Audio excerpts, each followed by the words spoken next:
Hi, welcome back to അബിസ്യൂഷൻ. നമ്മൾ സാധാരണ നമ്മുടെ കയ്യിൽ ഒരു മൊബൈൽ ഫോൺ കിട്ടിയാൽ നമ്മൾ എന്താ ചെയ്യുക? നമ്മൾ ആദ്യം തന്നെ ബാഗ് എടുക്കുന്നു, നമ്മൾ ജിമെയിലിൽ കയറുന്നു, അല്ലെങ്കിൽ ഗൂഗിളിൽ കയറുന്നു, അല്ലെങ്കിൽ യൂട്യൂബിൽ കയറുന്നു. അങ്ങനെയുള്ള കാര്യങ്ങളൊക്കെ നമ്മൾ ചെയ്യുക. സോഷ്യൽ മീഡിയ ആയ ഫേസ്ബുക്കിലൊക്കെ കയറുന്നു അല്ലെ?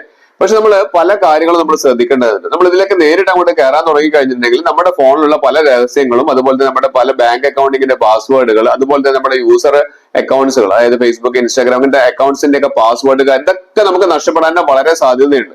അപ്പൊ ഇതൊക്കെ നമ്മുടെ ഫോണിൽ ഇതിന്റെ സെക്യൂരിറ്റി പരമായിട്ടുള്ള പല കാര്യങ്ങളും ശ്രദ്ധിക്കേണ്ടത്. അപ്പൊ ഞാൻ ഈ വീഡിയോയിൽ പറയാൻ പോകുന്ന പ്രധാനപ്പെട്ട കാര്യമാണ്. ഇപ്പൊ നിങ്ങൾ ആര് ഫോൺ യൂസ് ചെയ്യുകയാണെങ്കിലും, ഇപ്പൊ നിങ്ങളാണെങ്കിലും നിങ്ങളുടെ ഫ്രണ്ട്സ് ആണെങ്കിലും വീട്ടുകാരൊക്കെ യൂസ് ചെയ്യുകയാണെങ്കിലും, നിങ്ങളൊന്ന് ഞാൻ ഈ പറഞ്ഞുതരാൻ പോകുന്ന കാര്യങ്ങളൊന്ന് നോക്കി നോക്കുക.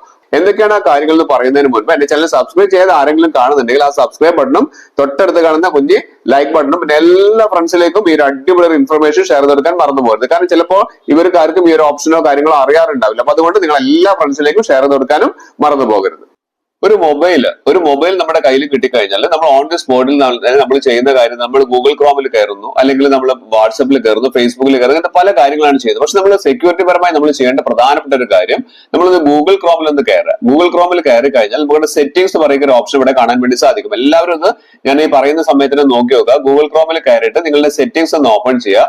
ഓപ്പൺ ചെയ്ത് കഴിഞ്ഞാൽ ഇവിടെ ഡൗൺലോഡ്സ് പറയുന്ന ഒരു ഓപ്ഷൻ ഉണ്ട്. ഈ ഡൗൺലോഡ്സ് പറയുന്ന ഒരു ഓപ്ഷൻ എന്താ വെച്ചിട്ടുണ്ടെങ്കിൽ, ഇവിടെ നമ്മൾ കണ്ടില്ല, എന്തെങ്കിലും അപ്ലിക്കേഷൻസ് നമുക്ക് ഡൗൺലോഡ് ചെയ്യാൻ, അനാവശ്യമായിട്ടുള്ള അപ്ലിക്കേഷൻ ഏതെങ്കിലും ഡൗൺലോഡ് ചെയ്യാൻ ചോദിക്കുന്ന സമയത്ത് ഇവിടെ ആസ്ക്, അതായത് നമ്മളോട് പെർമിഷൻ ചോദിക്കാതെ ചെയ്യരുത് എന്നുള്ള ഒരു ഓപ്ഷനാണ് നമുക്ക് ഇവിടെ കാണുന്നത്.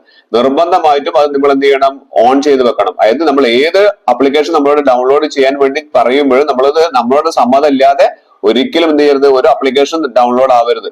അതിനു വേണ്ടി നമ്മൾ എന്താ ചെയ്യേണ്ടത്? അത് ഓൺ ചെയ്ത് വെക്കുക. അതിനുശേഷം നമുക്ക് ചെയ്യാനുള്ള അടുത്തൊരു ഓപ്ഷൻ എന്ന് പറയുന്നത്, നമ്മൾ ജസ്റ്റ് ഒന്ന് താഴേക്ക് സ്ക്രോൾ ഡൗൺ ചെയ്ത് വന്നു കഴിഞ്ഞിട്ടുണ്ടെങ്കിൽ ഏറ്റവും താഴേക്ക് വരുന്ന സമയത്ത് നമുക്ക് നല്ലൊരു അടിപൊളി ഒരു ഓപ്ഷൻ ഉണ്ട്. ആ ഒരു സെറ്റിംഗ്സ് നമ്മൾ നിർബന്ധമായിട്ട് നമ്മൾ ചെയ്തു വെക്കേണ്ട അത്യാവശ്യമാണ്. അപ്പൊ ഞാൻ പറഞ്ഞുതരാം. ഇവിടെ നമുക്ക് സേഫ്റ്റി ചെക്ക് എന്ന് പറഞ്ഞ ഒരു ഓപ്ഷൻ കാണാൻ വേണ്ടി സാധിക്കും. ആ സേഫ്റ്റി ചെക്കിൽ ഒന്ന് ക്ലിക്ക് ചെയ്ത് കഴിഞ്ഞാൽ ഇവിടെ കണ്ടില്ല, ഇവിടെ എന്റെ ഫോണിൽ കാണിക്കുന്നുണ്ട് your browser looks good checked recent. അപ്പൊ നമ്മൾ എന്റേത് ഓക്കെ ആണ്. അപ്പൊ നിങ്ങളുടെ ഒക്കെ നോക്കുക, ഇതൊക്കെ റീസെന്റ് ചെക്ക് ചെയ്ത് നോക്കുക. ഇവിടെ സേഫ്റ്റി അറ്റ് എ ഗ്ലാൻസ് പറഞ്ഞിട്ട് കാണിക്കുന്നുണ്ട്.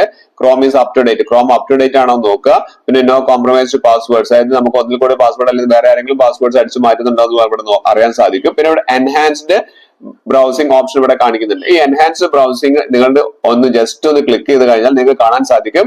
നിങ്ങളുടെ ഫോണിൽ രണ്ട് ടൈപ്പിൽ ഇവിടെ കാണിക്കുന്നുണ്ട്. ഇവിടെ സ്റ്റാൻഡേർഡ് പ്രൊട്ടക്ഷൻ കാണിക്കുന്നുണ്ട്, അതുപോലെ തന്നെ അതിന്റെ മുകളിലായിട്ട് നമുക്ക് എൻഹാൻസ്ഡ് പ്രൊട്ടക്ഷൻ കാണിക്കുന്നുണ്ട്. നമ്മൾ നിർബന്ധമായിട്ടും ഈ എൻഹാൻസ്ഡ് പ്രൊട്ടക്ഷനിലേക്ക് മാറ്റി വെക്കുക. നിങ്ങളൊന്ന് ഫോണിൽ നോക്കുക, നിങ്ങളുടേത് ഏതിലാണ് നിൽക്കുന്നത് എന്നുള്ളത് നിങ്ങൾ നിർബന്ധമായിട്ടും എൻഹാൻസ്ഡിലേക്ക് മാറ്റി കൊടുക്കുക. അതിനുശേഷം കാണുന്ന പെർമിഷൻസ് ഒക്കെ ഓക്കെ ഗുഡ് ആണ് അല്ലെ. അപ്പൊ ഇത്രയും കാര്യങ്ങൾ ഓക്കെ ആണെന്നുണ്ടെങ്കിൽ നമുക്ക് ധൈര്യമായിട്ട് നമ്മുടെ ഫോണിൽ ഗൂഗിൾ ക്രോമിൽ കളിക്കുന്ന സമയത്ത് എന്തെങ്കിലും കാര്യങ്ങളൊക്കെ അപ്ലോഡ് ചെയ്യാനോ ഡൗൺലോഡ് ചെയ്യാനോ അങ്ങനത്തെ കാര്യങ്ങളൊക്കെ വരുന്ന സമയത്ത് നമുക്ക് ധൈര്യമായിട്ട് നമുക്ക് ഫോണ് ഉപയോഗിക്കാൻ വേണ്ടി സാധിക്കും. ഇത് വളരെ യൂസ്ഫുൾ ആയിട്ടുള്ള ഒരു കാര്യമാണ്. കാരണം നമ്മൾ വളരെയധികം ശ്രദ്ധിക്കേണ്ട ഒരു കാര്യമാണ്.